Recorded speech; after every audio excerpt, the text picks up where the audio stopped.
Good afternoon. I want to welcome you to episode 3 of the Next Project Conversations.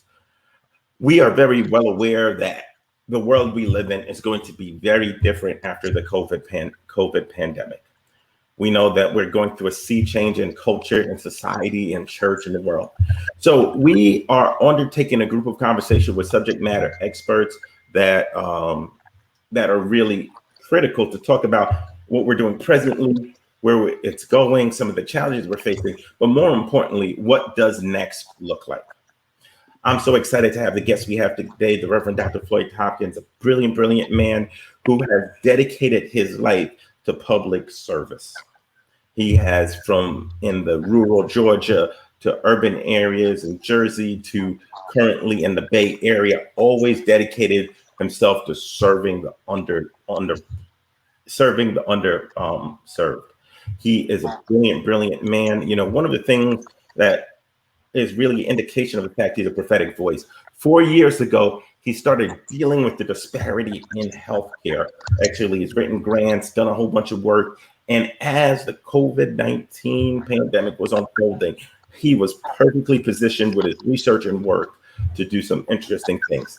But in January, he launched the Wade in the Water Conference, which was talking about the intersectionality of public health, private healthcare, and the church. And at any more important time, this is a conversation that needs to happen. Can you welcome my dear friend, Dr. Floyd Thompkins? How you doing, Doc?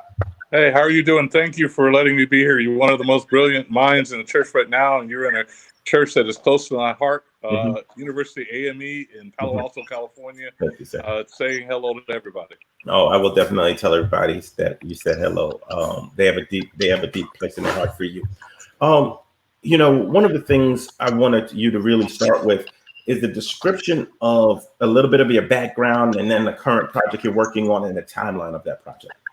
Sure. I've had my career has been, and now it's hard to think of it as a career, but my career has been in academics and in grassroots at Stanford, and then down in South Georgia, serving, when I was in South Georgia, serving University of Georgia and 200 African American families in the poorest counties in Georgia, both their as a youth program, then as a research in strong African American family programs, and then coming back to California and now doing this project, which is looking at mental health disparities which is about proper utilization and also involvement of African Americans in the mental health system and in referrals in general for healthcare.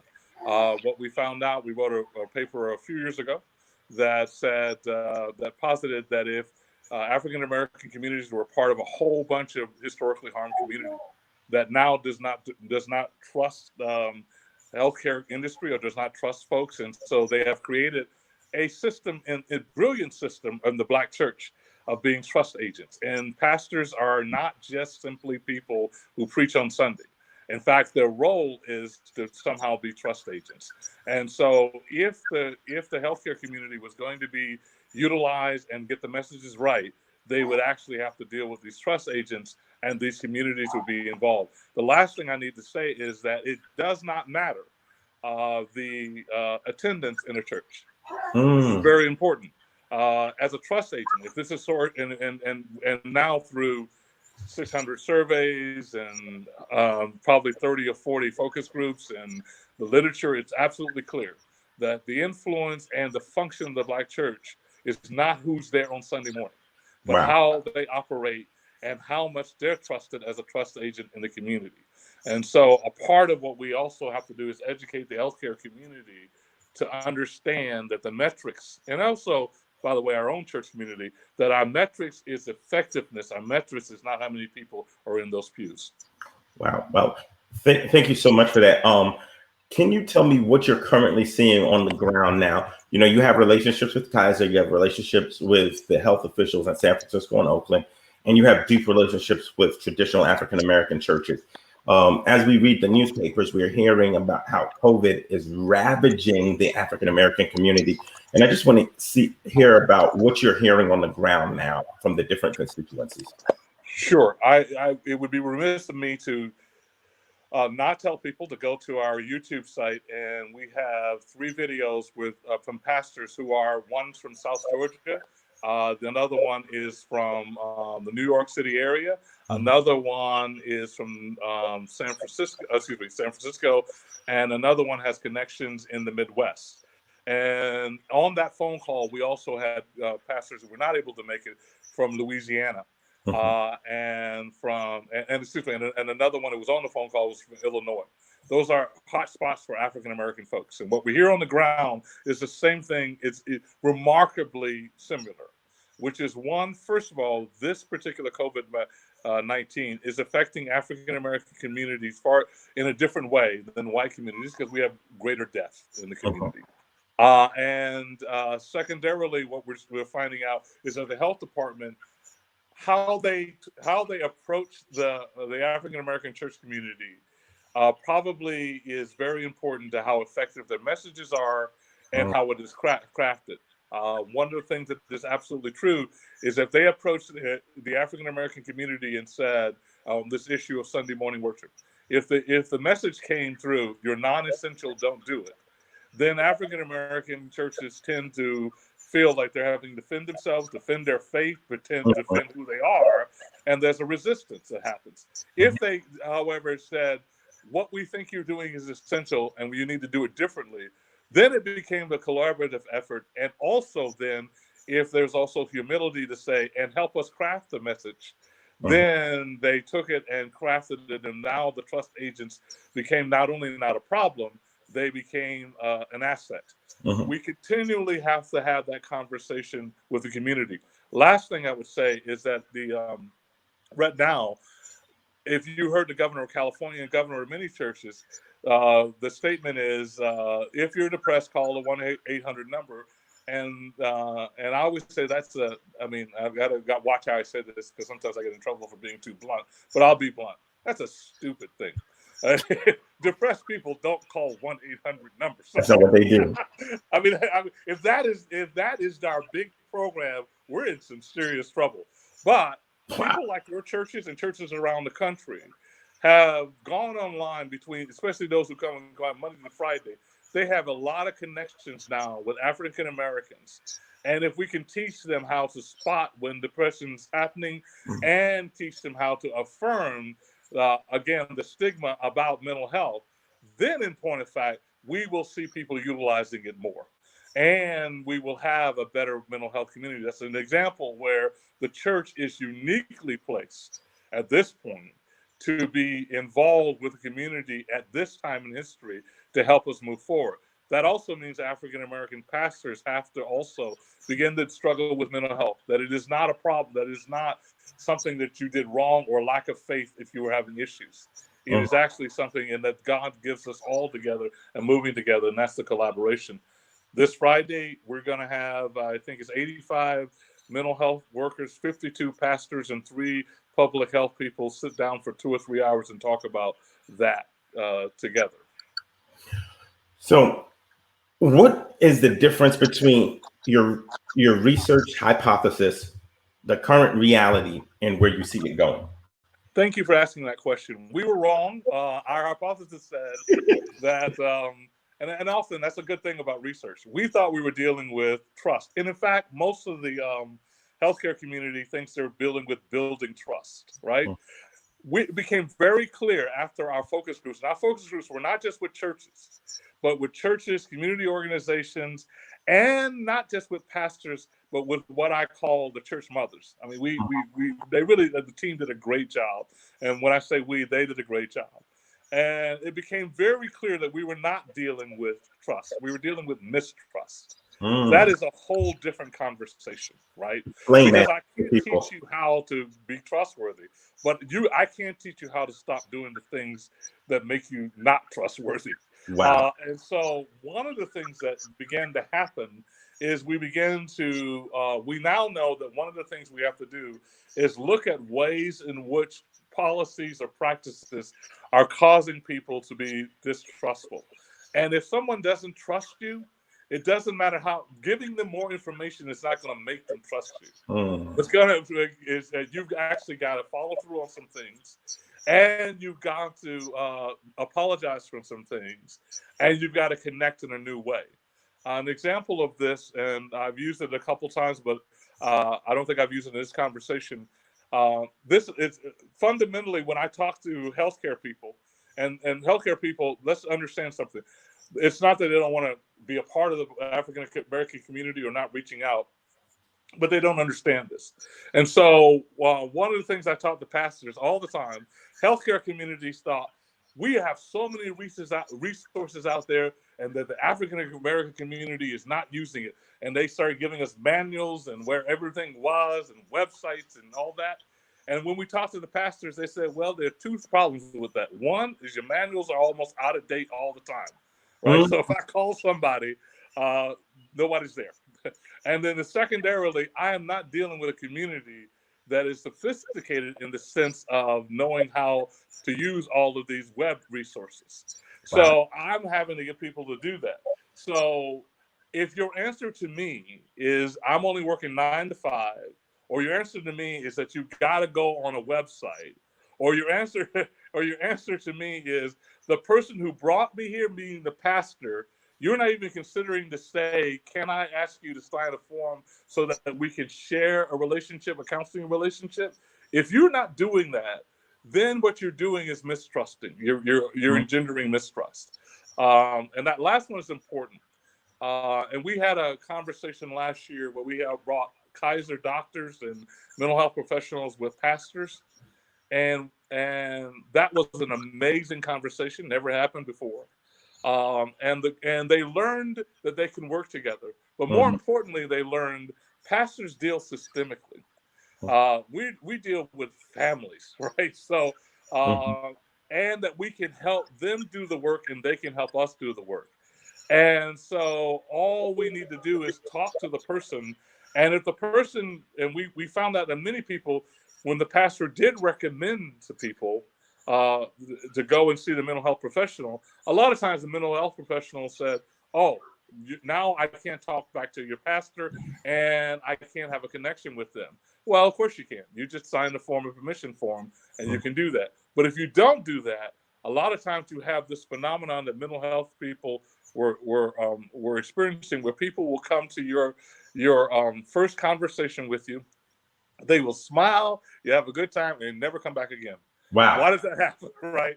Is you're not connecting to my community, one, and then and I'm putting a lot in here. The other thing is the way in which you're trained, which is to be dispassionate. We also had to say we want to challenge the idea, and I'm going to put this in street term. If you want me to put all my stuff out here, right, and talk to you, you're going to have to somehow show me that you're invested in this too.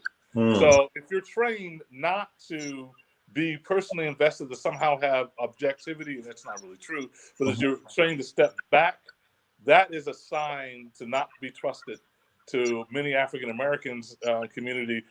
Tell me something, let me know who you are, because who you are is my relationship. And by the way, the best therapists are already doing this. We just have to make sure that we let folks know it's the best practice.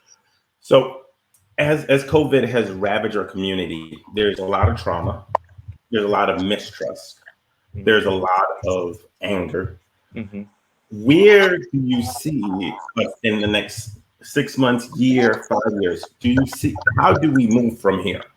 Yeah, that's a great question, and that's kind of why we're bringing it together on Friday.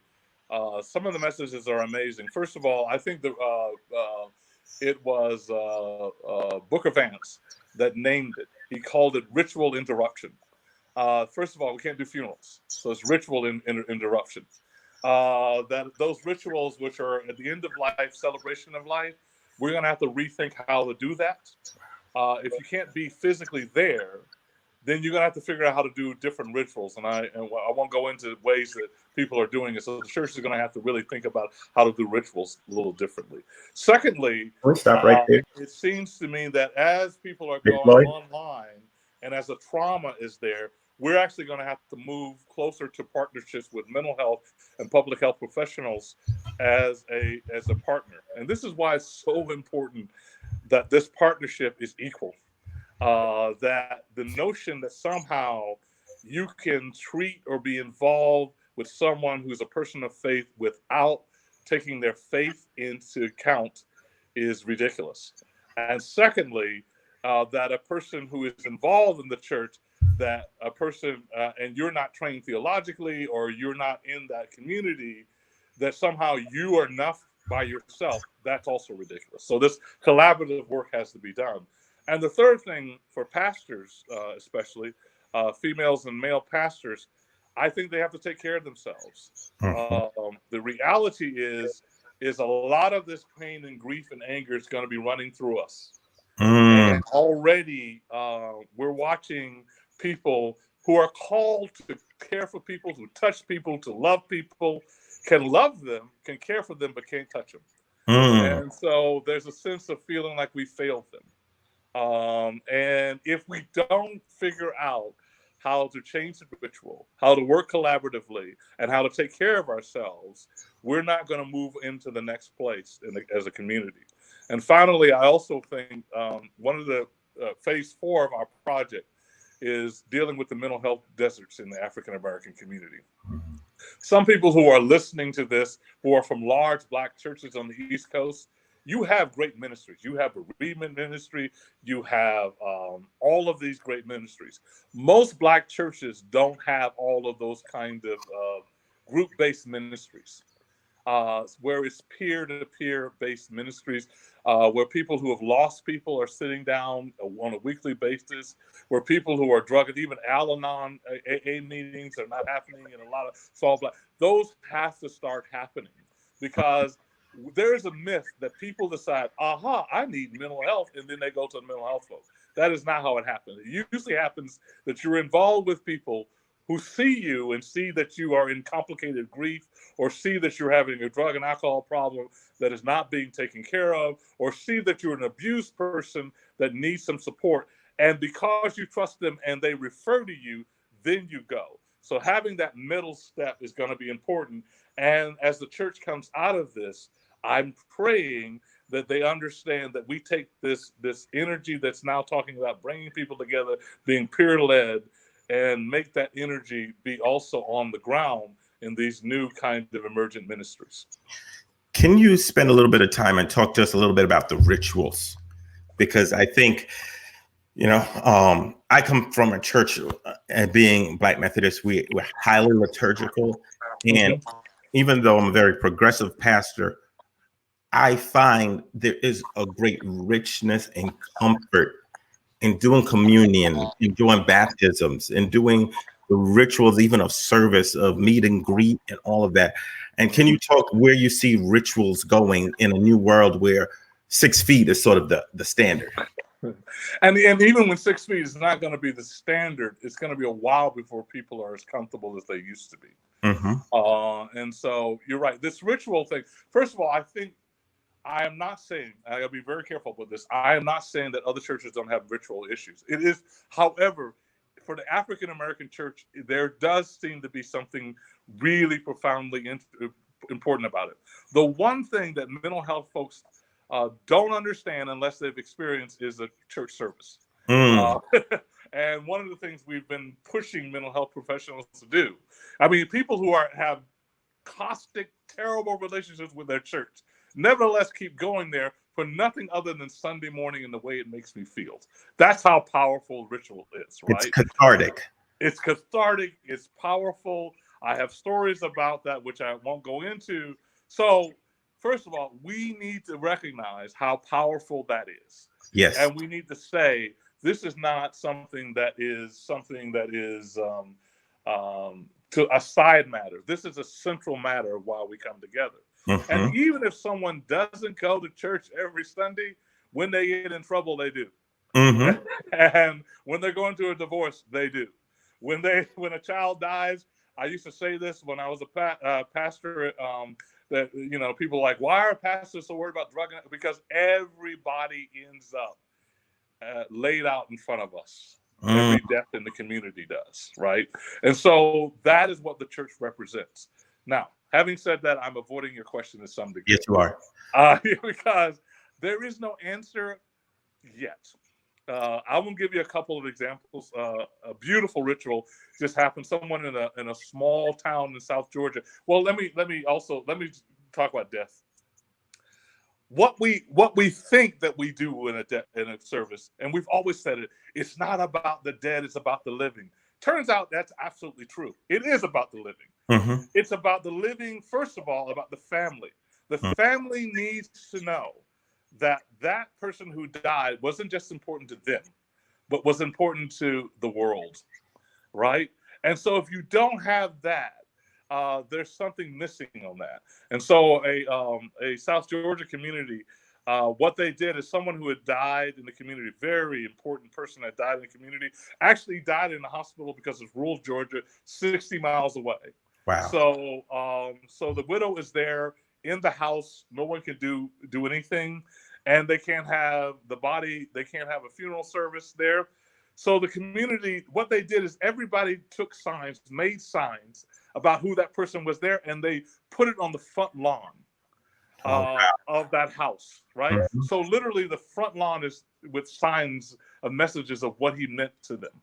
The widow is just, that was the biggest hug, but a very important ritual that happened. They gave everybody a chance. Mm-hmm. They're also doing it electronically. Okay, especially when you can only have 10 people at the worship service, and usually at a graveyard service and a grave service. You have all these people. So we have these Zoom meetings or however technology, many different memorial service where people can talk, and then they take the video and send it to the family so that the family would know. The second thing that we found out is important is that people love and need to hug and be together. Mm. Okay. It's what I noticed that I haven't mentioned God yet in this yet. Okay. That's why it's for the living, because it's all those things that we say at the funeral happen to be true, which is that, okay, God, whatever happened between the dead person and God, it's already happened. So this funeral is not about them, right? Mm-hmm. It's about everybody else reconfirming their theological and understanding. So it behooves us now to talk about when we get together, how we get together, and what are the and a way to answer some of the questions. And here is important: not every death is the same, right? So there's a need to have people gathering together just to show the family that they're important. But there's also a need to have people gather together to ask the questions and to theologically reflect on what's going on. I preach a sermon now that I'm preaching to online to people, and it says, "Yea, do I walk through the valley in the shadow of death, right? I fear no evil." And the one thing I start off that sermon with saying is that life has a geography, because the shadow of death is simply about in the shadow of a mountain. No matter what to get from one side to the other, that you can't move that. That is just what it is, right? And so the first thing is, why is this happening to me? Well, I know it's why it's happening to you. I can't. It's not a theological question. It's a cosmic question. Just like you got to go from one place to another. And by the way, this shadow of death happens to everybody. It's just a geographical. It's how you go through the valley. But that is the geography. That is a fixed point. And so it doesn't matter whether you have faith or not faith. It doesn't matter whether you believe or not believe. It's the valley of the shadow it's the geography of our lives. And now the question is, what do we do in that valley, right? And there's all kinds of theological issues. It's the one place where the shepherd moves from the head of the pack to the middle of the pack, right? Because the shepherd wants the sheep to get as close to him because of the wolves and move, not so that God doesn't want to be before you. God wants to be with you in this, right? And so you begin to, kind of think about the theological issues of that, and why the biggest problem in the geography of death is fear. No matter how much I'm dying and I don't understand this, and it brings fear to me. That's why it says, "And yea, I will fear no evil," because death is always about fear. And so that's what I mean by theological reflection, right? Mm-hmm. And then the last thing that we have to do with the ritual somehow is when we do open it up, we've got to figure out how to touch people in a new way, in a way that is not just me, myself, and I. Because a lot of times at a funeral, you hug everybody because you need a hug, not because they do. So, and that's great, right? But we also have to figure out and say to each family, how do you want us to relate to you? Which is a different kind of thing. So that because our community is very structured, very different. A 30-year-old might want a different thing than a 20-year-old, and we got to let go judgment. What do you need ritualistically to celebrate this life, to handle those three things? And so it's going to be interesting to see what happens. But I can bring you the questions, and hopefully after Friday, the biggest track of the conference is bereavement. And because people are trying to figure this out. And I think as we go together and talk together, we'll come out with different rituals that will happen. And that's really great, and what we need to do.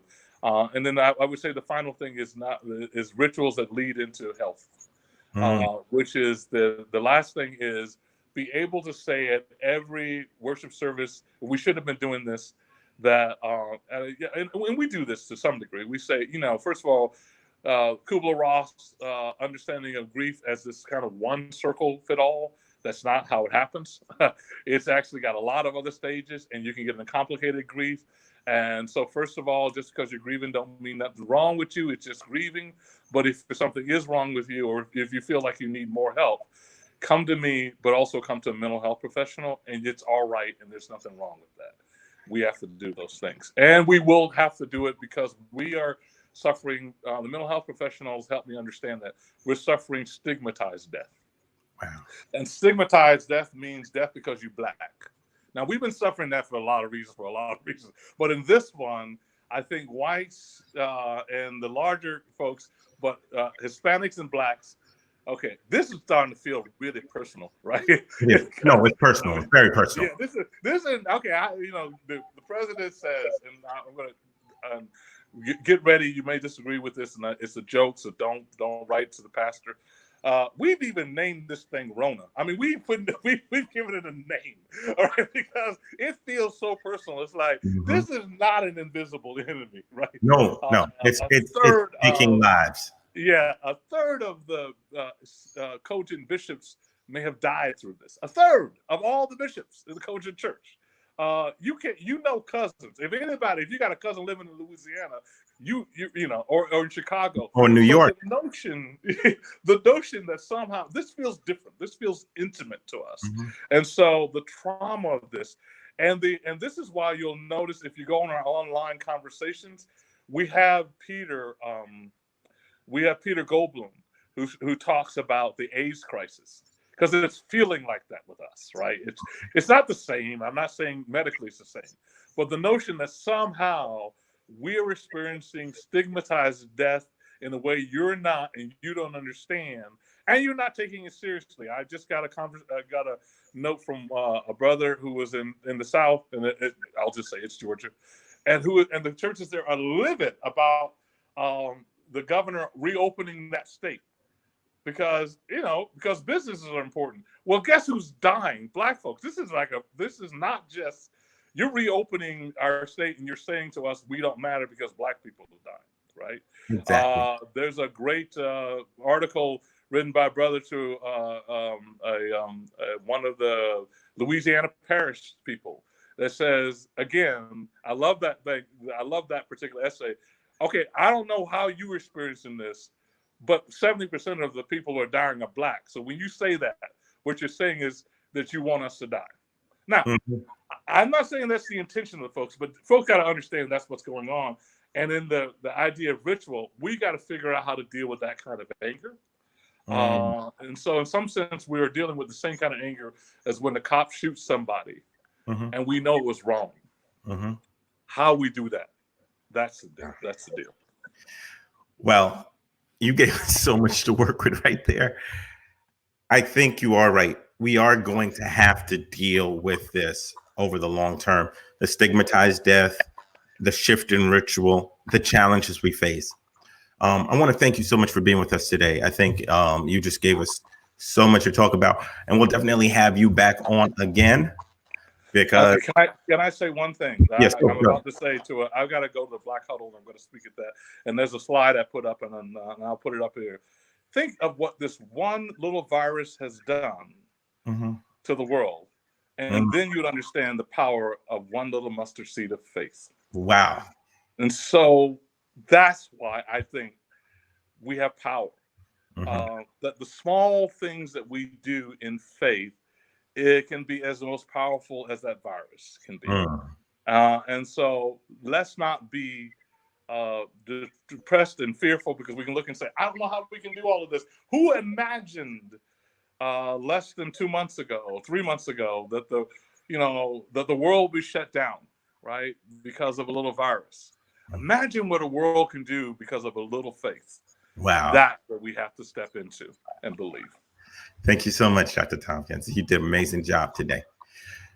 We're so grateful to each and every one of you that has watched episode 3 of the Next Project Conversation. Tomorrow at 12 noon, my guest will be brilliant scholar who leads the rhetoric and writing department at Stanford, Professor Adam Banks.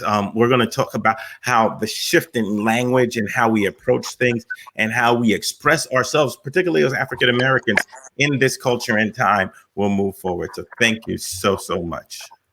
Thank you.